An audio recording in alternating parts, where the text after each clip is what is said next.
Today I'm in the town of Toms River, New Jersey, the same area they shot Boardwalk Empire. My guest today is Matt Greenblatt. Matt's family started Matt Blatt dealerships when he was just a kid, and today he and his brother AJ continue to build their own little Boardwalk Empire with Matt Blatt Auto Group. I'm gonna meet Matt at one of their flagship stores, Matt Blatt Kia of Toms River, drive a Kia Stinger GT2, talk some shop, and get some coffee. Hey Matt, I'm in New Jersey. What's up, man? No way. I came over to Jersey Shore to see my boy Paulie D. What the this pop till my arm falls off? Yeah, right, dude. You're kidding. Now, I came to see you. I thought I'd stop by Kia Toms River, have a chat, go grab a coffee. Yeah, man, that sounds great. All right, I'll see you soon, buddy. Awesome. I'll see you soon. I'm Peter Duffy, and this is Dealers in Cars Getting Coffee. This is the 2023 Stinger GT2. Take a real good look at this one, because even though it's discontinued after this year, this is the Kia that put Kia on the map. When Kia first debuted the Stinger in 2018, it was a total sleeper. It looks like a somewhat tame sedan, but if you know, it's totally not.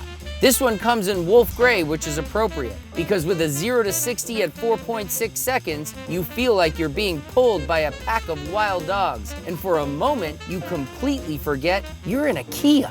The interior is well appointed. It was like nothing else in a Kia when the Stinger first came out, and this one is no exception. The perforated two-tone black and red Napa leather interior is supple and has this beautiful stitching. It has 19-inch alloy wheels, big red Brembo brakes that stop on a dime, and has a sunroof so big it would tan you up like the cast of Jersey Shore. The GT2 comes with a blood-pumping 368 horsepower twin turbo V6 and 376 pound-feet of torque. But if I'm honest, it really feels and sounds a lot like a V8. Kia stepped up its game with the Stinger, creating a real driver's car. It provides a great balance of weight distribution with the engine in the front and the power coming from the rear wheels. I was pleasantly surprised when I stepped on the gas. This car rips. The Stinger GT2 features a 15-speaker Harman Kardon stereo system, in case you ever get tired of that sweet sound coming from the engine. A nice-sized screen with Apple CarPlay to connect you with the outside world, and a ton of other useful tech. The GT2 has grown on me. It is smooth and sexy. It says, I'm in my 30s, I just got a promotion at work, and I want to spend the extra dough, but not too much dough, on a sports sedan. Hey, well, would you look at that? It's our first sponsor, AutoFi Pro. Does your finance vendor actually show you the ropes of their F&I products, or are they just the average brochure jockey that bring by some donuts and collect their fees? Well, AutoFi Pro is the opposite of that. AutoFi Pro has all the great finance products you know and love to have at your dealership, but with a more personal, educational, and coach-like solution to finance. AutoFi Pro is here to boost your finance department, not only to offer great products, but to offer a more holistic approach. F&I is an important segment of your dealership business, and if you're looking for a new way of thinking about F&I, you should be thinking about contacting AutoFi Pro. Visit them at autofipro.com. That's AutoFipro.com. Ask for Dennis Skigrich and tell him Peter Duffy sent ya. Now, back to our regularly scheduled program. How are you, Matt? Yeah, what's up, Peter? Good How to are you, see man? you. Long time to see, man. I was wondering if you could tell me a little bit more about how Matt Blatt started, like from the beginning. My family's been in the car business for a really long time. My grandfather started when he was younger, probably around 20 years old. He, grew within the car industry. He ran different dealerships and things like that. So naturally, my dad was always very passionate about it because his father was into it. So then in 1989, he decided to start his own car dealership. And he decided to name it Matt Blatt. My full name's Matt Greenblatt. His name's Roy. Right. But Matt Blatt is just marketing, man, right? Matt Blatt sounds better. Yeah. And then from there, he kind of grew from a small used car lot into a new car dealer with Suzuki. Isuzu is how he got his start. became, you know, #1 in the country in those particular brands. Personally, I never knew I was getting into the business when I was younger. I never really wanted to be in the business. Yeah. But until it was probably about sophomore year in college, Okay. where I sold cars for the first time in the summer, coming home from college. And I really enjoyed selling cars. I enjoyed the people, I enjoyed the experience, and kind of just got sucked in. Right. And, you do. and after I graduated, I was like, this is what I want to do.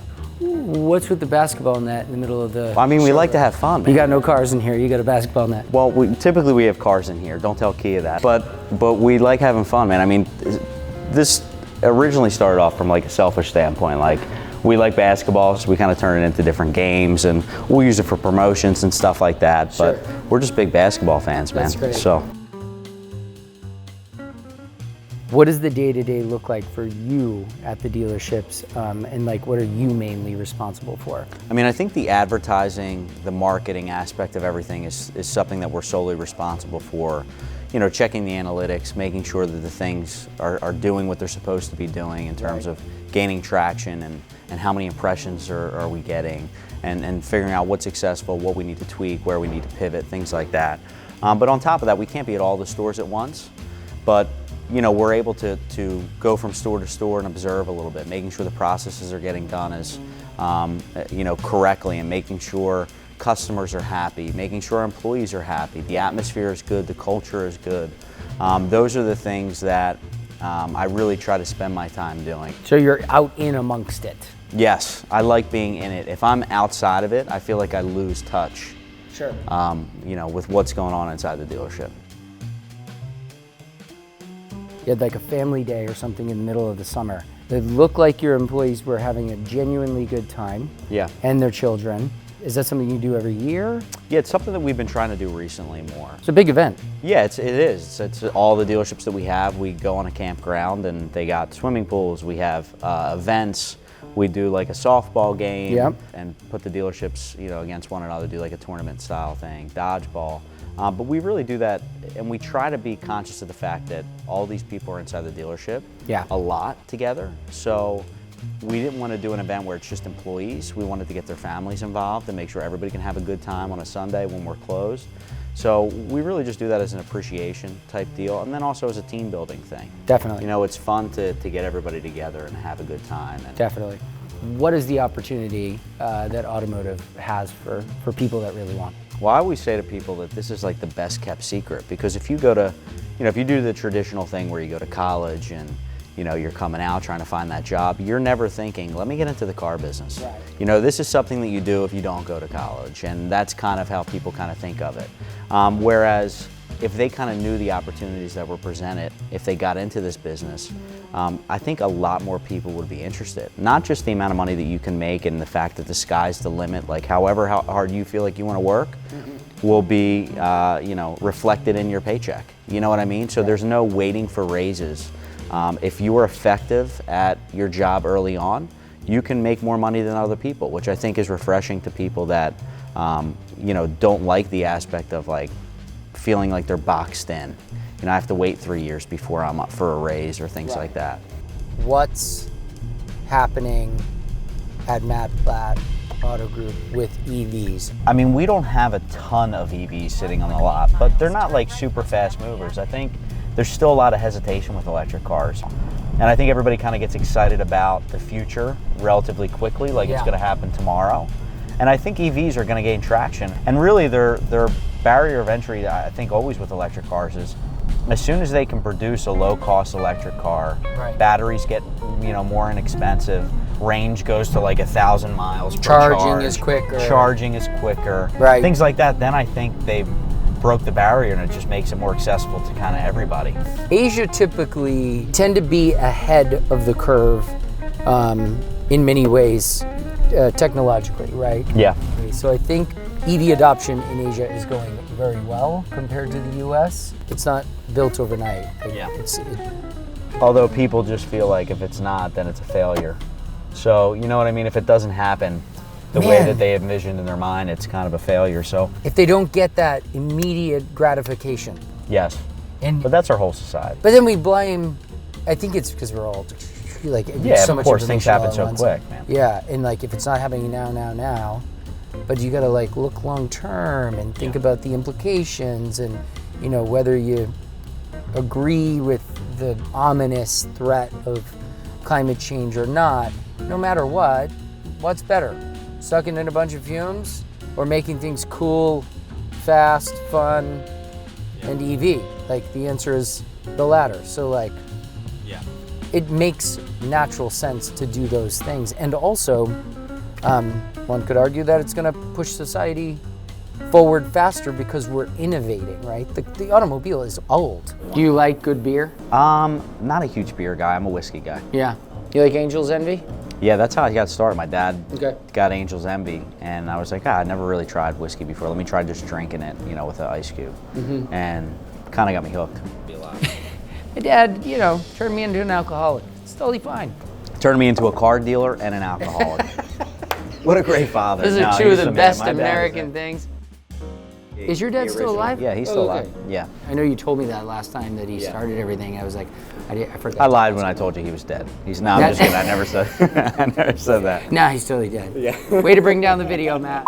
California, it's kind of losing its charm. I was in Miami recently. That's like the hot new place, dude. That's where everybody's moving. Dude, there's Rolls Royces and Lamborghinis and like, it's just insane. We went up the coast towards like Fort Lauderdale and there's just crane after crane after crane after crane. And it's like all coming all up. You don't see that on the coast of California. That's a problem. Yeah. California is huge. It's the size of Japan. Yeah. You know? What are you saying? Like most people just don't want to build there, or they're not? They're trying to get out of the state, or? I know I'm going to get skewered for this, and I want to be careful, but I think it is harder to get things done in California than it should be. Yeah. And I think at some point that has to change because Florida is eating our lunch. Yeah. You know. So basically, you're running for office. That'd be kind of cool. I thought about it, but I don't know that I could have the focus for that long. Yeah. Have you really thought about that? Yeah. That's like the farthest thing that, like, I have no intention to ever do that. It seems like such an awful job where everybody's just attacking you and you can never do anything right. Like, you gotta have, not that I don't have thick skin, but you gotta have like seriously thick skin. So. What's wonderful that happens in your 40s, Matt, which I thought you were 40, but turns out you're 35. So it hasn't happened to me yet because I look so young. I love what I do. I definitely want to make sure that the people around me are taken care of and that they can confide in me and that I lead them well, and I want to have that reputation with them. Certainly care about my business and the people that I work with and make sure that everyone that I work with feels taken care of and that they're getting value from our product. The rest of them, I give zero what you think about me. Well, that's good, man. If I think I can make a difference, I think I should probably do that. Yeah. Well, you're probably right. I mean, I probably have the wrong approach to it, but I'm not 40 yet. Which I thought you were 40. So when I turn 40, I'm gonna get there. Also, if I ran for office, all the dirt that would come up. Good luck. Yeah. You don't have to tell me. I know what type of person. Like anything in college, someone would put a picture up and be like, yeah, I did do that. Like, were you the guy wearing the penis I did, necklaces I at did. that frat party? And I'll be like, me. There's Peter, the old penis necklace on. I mean, my name's Peter. Like, come on, dude. What's the most challenging thing that you have at Matt Blatt dealerships? I think it's just constantly having to pivot and change directions and do things like that, dealing with different personalities within your organization. There's not very many dealerships on the Northeast that sell more cars than us. In terms of new cars? New cars. Okay. So there's like about maybe 1 to 2 or maybe 3 dealerships that sell so more. you guys are up there at the top We're of up the there, list. man. So, and that's kind of what helps us decide whether we made the right moves or not. You'll never know individually if adding this extra $2,000 per month on this new company, really worked and made the difference. But we believe it made somewhat of a difference based upon the analytics and the stuff that we get and running reports and stuff like that, and relative to how we do to the competition in our area, whether that be Kia dealers or other manufacturers that sell different stuff. Does your 9-year-old have a phone? No. We're going to prolong that as long as possible. Like how long? It's up to my wife. She hates technology. I think if I can be addicted to it, imagine my kids at a young age being addicted to it. It's just not good. And nothing against anybody that gets their kids phones.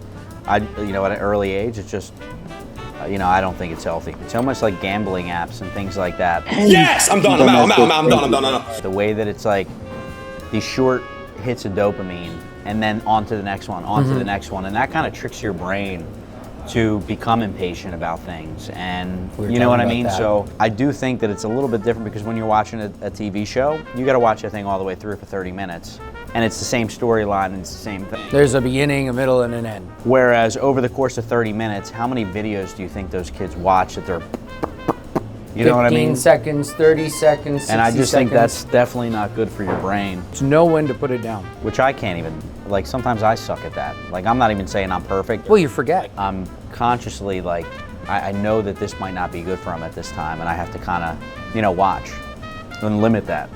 So you grew up in the auto business. You're the son of the owner of the dealership. Sure. What is it like? And then what's the breakthrough moment that you feel like they like and respect me for who I am, not just where I've come from? Well, first of all, I'm super fortunate to be in the position that I'm in. I mean, there's never a time where I'm like, woe is me because I'm the owner's son. Like, I think that I have a leg up, obviously. In terms of proving myself, all I wanted to do was do a good job. So everything that I've always done was never with the intent to gain respect. It was more so the intent to just put my head down, work hard, do the best that I can do in this position, and then help these guys do a great job too. Whatever that means, I work for them, and that's the mentality that I always try to have, is like, they don't work for me, I work for them. I need to help them sell cars or put them in the position to succeed. And I think that thought process over a long period of time just naturally earns respect. Yeah. You know what I mean? And then people forget, you're the owner's son. It's just like, you become the owner, you become the person that's just running the store and things like that. What was the most, or what has been one of the funniest or most bizarre stories in your career so far? We had this little thing we were doing. It was called the Daily Pie. Okay. It was, we would put out tips that we thought customers might be interested in, whether it was like when to know when to change your oil, or how to get the most for your trade, or what is an extended service contract. And at the tail end of all these explanations, we would slam a pie in their face. Whose face? In the person that gave the tip. So your employees? Employees' face. And they were into this? And they were super into it. So it was kind of just a funny way to end it. And we called it the Daily Pie, and we had multiple little snippets, and I think we made like maybe 10 to 20 of them or so. And when we first came out, we started getting a bunch of comments like, oh my God, we love these pie videos. You need to make more pie videos. And they weren't the only thing that we were making. We also made like different videos about other stuff, and for entertainment, for brand building, for things like that. And we would still get comments on those videos like, oh, this was great, but like, you need to make more pie videos. And sorry, and you must have been thinking, we're getting some traction here. Yeah, like we had a home run with this pie idea. Excellent. In fact, I think it was like my dad's idea. He's like, why don't we just pie people in the face afterwards? And I was like, it's great, I love that. So we started like looking at the comments on the ones that weren't the pie videos, that were talking about the pie videos. And we started to realize that like these people were into watching people get pied in the face, not so much customers are interested in learning tips. They got off on like pie videos. What do you mean they were into it? Like, like a fetish? Like a fetish, like a kink. They liked people getting pied in the face. Oh my God. I was like, we were like, this is not the audience that we intended. Yeah, right. They don't care about changing their oil. But you know what? It was all about attention, so we just kept feeding them in more and more videos. No, I'm just kidding. Yeah. We immediately stopped. Yeah, we were right. Like, this is not what we intended. Because it can be creepy, and after a while, now your employees technically could be this a part of like a kink fetish in certain circles that we didn't really intend to put them in that situation. So we immediately ended the pie videos, but they were like my favorite videos. And looking back, with the emergence of OnlyFans, maybe we had something going on there early. Just kidding.